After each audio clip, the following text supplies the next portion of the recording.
बड़ी खबर आ गई है निलंबन के खिलाफ। कांग्रेस का हल्ला बोल लगातार जारी है। ये इस वक्त की बड़ी खबर। माफी मांगने का कोई सवाल नहीं है। मल्लिकार्जुन खड़गे कह रहे हैं निलंबन वापस लेकर सरकार सदन चलाए। अब कांग्रेस अपनी जिद पर अड़ गई है। जो विपक्षी सांसद हैं वो अपनी जिद पर हैं।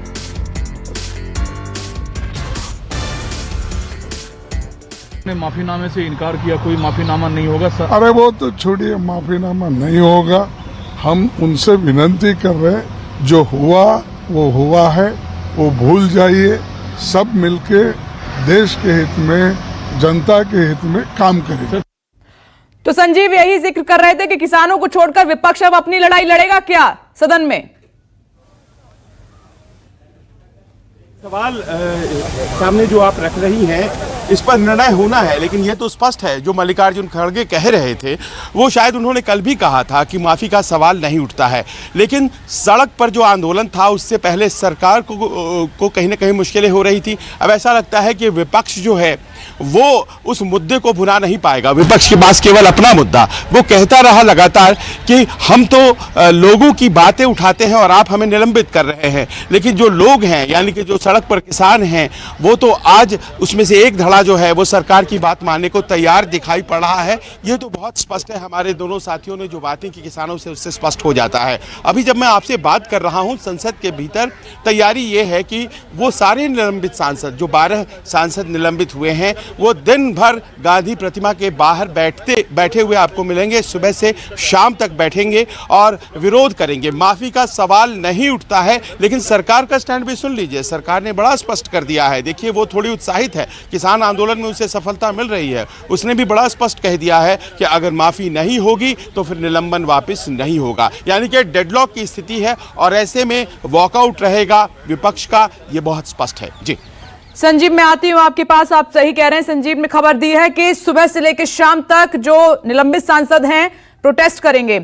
कुमार गौरव, आपके पास आइए। देखिए तस्वीरें भी आनी शुरू हो गई हैं। गांधी प्रतिमा के सामने तमाम जो सांसद हैं वो एकजुट हो गए हैं। संसद परिसर में विपक्ष का विरोध प्रदर्शन शुरू हो चुका है। संजीव त्रिवेदी ने बड़ी खबर यह दी कि अभी से जो सिलसिला शुरू हुआ है प्रदर्शन का, विरोध प्रदर्शन का, वो शाम तक ऐसे ही चलता रहेगा। ये तस्वीर लगातार हम आपको दिखाते रहेंगे। कुमार गौरव, अब आपके पास आ रही हूं। कुमार गौरव, सरकार के लिए बहुत आसानी नहीं है। कोरोना पर भी चर्चा कराना चाहती है सरकार, दूसरी तरफ निलंबन का मुद्दा है, सड़क पर किसान हैं जो अपनी स्ट्रेटेजी बना रहे हैं। तो सरकार के लिए भी बहुत आसान नहीं रहने वाला है सब कुछ।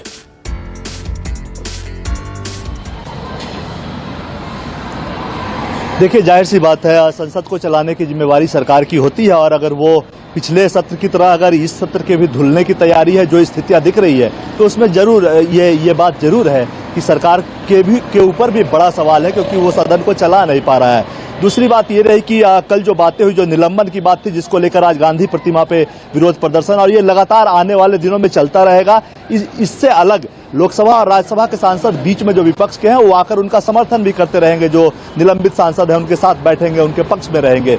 तो ये एक बड़ा सवाल, एक पिक्चर जरूर जाता है बाहर, संसद भवन से बाहर, कि देखिए सरकार के खिलाफ लोग संसद भवन में ही गांधी प्रतिमा के सामने बैठे हुए हैं।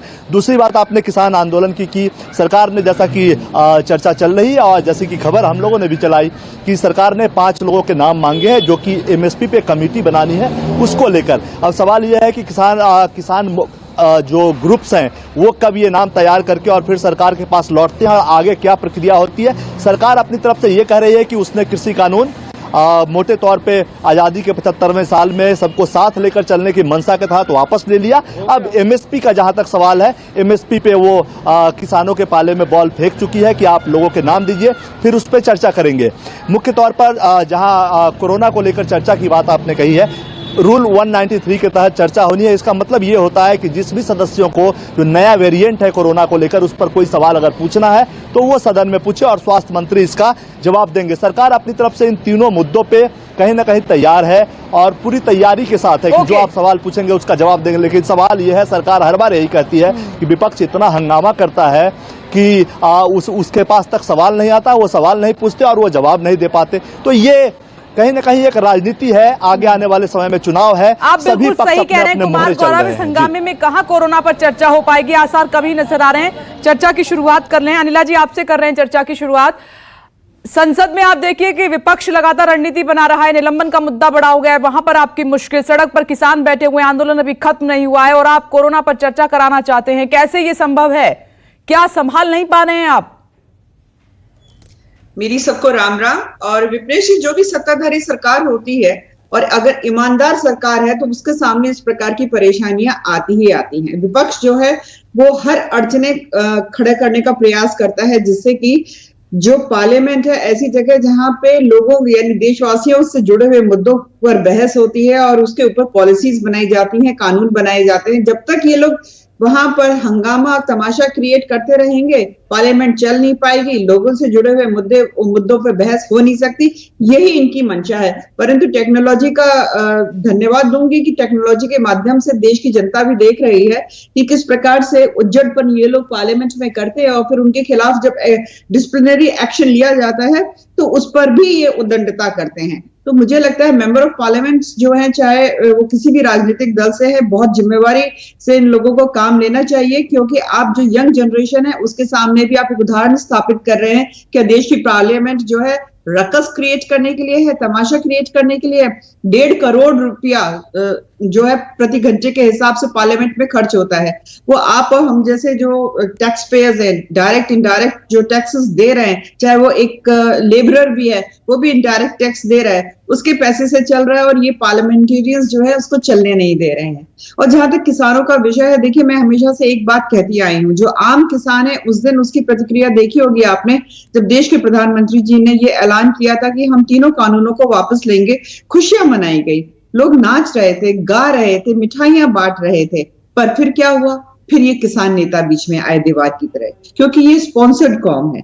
किसान नेता बिल्कुल नहीं चाहते हैं कि आसानी से कोई भी मसला हल हो, क्योंकि आपके जिनसे ये स्टेटमेंट से तो अनिला जी आपको पता है शुरुआत से लेकर अब तक बवाल मचता रहा और आज भी आप वही कह रही हैं। राकेश टिकैत को आपने सुना? राकेश टिकैत तमाम यूनियन के नेताओं को सुना, उन्होंने कहा कि एमएसपी पर जब तक कुछ नहीं होगा फैसला हम नहीं जाएंगे वापस। विपनेश जी एक सेकंड आप समझिए, यहां मैं किसान नेताओं के बारे में बात कर रही हूं, मैं किसानों के बारे में बात नहीं कर रही, ठीक है? There is a difference. उन्हीं का ही करना है, किसानों का नेतृत्व करना है वो किसान नेता। बहुत फर्क है साहब। मैं पश्चिमी उत्तर प्रदेश से आती हूँ विपनेश जी, हाँ, यहाँ के कण कण को पहचानती हूँ, यहाँ की रग रग को पहचानती हूँ, या किसानों को भी अच्छी तरीके से पहचानती हूँ, और जो नेता बने हुए हैं उनको भी बेहद अच्छी तरीके से जानती हूँ। आम किसान उस दिन बेहद खुश था, फिर क्या हुआ? ये किसान नेता क्यों नहीं इस चीज को सोल्यूशन को लेकर आने देना चाह रहे हैं? एमएसपी पर गारंटी चाहते हैं वो, कि एमएसपी पर भी फैसला करें आप। एमएसपी पे गारंटी जो है पार्लियामेंट में ये लॉ चाहते हैं ना। आज की तारीख में MSP is an administrative order, difference है। इसके ऊपर कानून अनिला जी मैं ये कह रही हूँ कि आप फैसले तो ले रही है सरकार, लेकिन असर क्यों नहीं है, रिजल्ट क्यों नहीं आ पा रहा है? कायदे से तो अब तक आंदोलन खत्म हो जाना चाहिए था और सांसदों पर एक्शन हुआ तो वो भी हंगामा खत्म हो जाना चाहिए था, लेकिन रिजल्ट नहीं आ पा रहा है फैसलों का। तो कहां कोई कमी है क्या? बिल्कुल कोई कमी नहीं है। अगर आप सोचते हैं कि विपक्ष हो या जो किसान नेता है उनके दबाव में आकर सरकार जो है ऐसे कदम उठाएगी जो देश हित में नहीं है, तो गलतफहमी है। यहां आम किसान का विषय हमें सोचना। अब इनसे कहा है ना कि आप 5 रिप्रेजेंटेटिव्स भेजिए, अभी तो आप देखिए इसी में लठ बजेंगे इनके आपस में। नहीं, बैठक कर रहे हैं आज पंजाब और हरियाणा के किसानों की बैठक है, फिर 4 तारीख को संयुक्त किसान मोर्चा की बैठक है, वो फैसला ले रहे हैं। आप पर आरोप भी लग रहा है कि आप फूट डलवाना चाहते हैं। मैं आ रही हूं आपके पास अनिला जी, इस पर मैं जवाब आगे लूंगी आपसे, थोड़ा विस्तार से लूंगी जवाब इस पर। ठीक है साधना जी, मैं आपके पास आ रही हूं। आप तो कभी नहीं चाहेंगे, एक ही मुद्दा है आपके पास कि आंदोलन खत्म हो जाए, इसी स्ट्रेटेजी के तहत आप लोग चल रहे हैं। उम्मीद करती हूँ विपनेश जी मुझे पूरा समय मिलेगा, मैं बहुत ध्यान से सुन रही थी आदरणीय अनिला जी। देखिए, सबसे पहली बात इनका मानसिक दिवालियापन देखिए। ये पहले किसानों को खालिस्तानी कहते थे, पाकिस्तानी कहते थे, मवाली तक कह दिया गया, आतंकवादी तक कह दिया गया, फिर ये आ गए अरे अन्नदाता किसान है, चलिए चुनाव हारने का डर, किसानों का दबाव, विपक्ष का दबाव, इन्हें 7 सालों में घुटने टेकने पर पहली बार मजबूर कर दिया और मुंह की भी खाली माफी भी मांग ली मोदी जी ने। लेकिन अब हम कह रहे हैं ये अनिला सिंह जी जो बातें बना रही है यहाँ पर कि देखिए ये संसद का पैसा खर्च हो रहा है और ये तो 1.5 करोड़ रुपए प्रति घंटे के हिसाब से। आपको ध्यान होगा सुषमा स्वराज जी ने कहा था कि अगर संसद की कार्यवाही के कारण 10-20 करोड़ रुपया खर्च हो भी जाता है और हम सरकार पर दबाव बनाने में मतलब कामयाब हो जाते हैं तो वो स्वीकार्य है।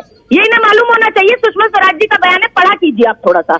अरुण जेटली जी ने कहा था कि ये तो एक डेमोक्रेटिक टूल है हंगामा करना, ये हमारा लोकतांत्रिक अधिकार है और सांसदों के भी कुछ विशेषाधिकार होते हैं जिनका हनन किया गया।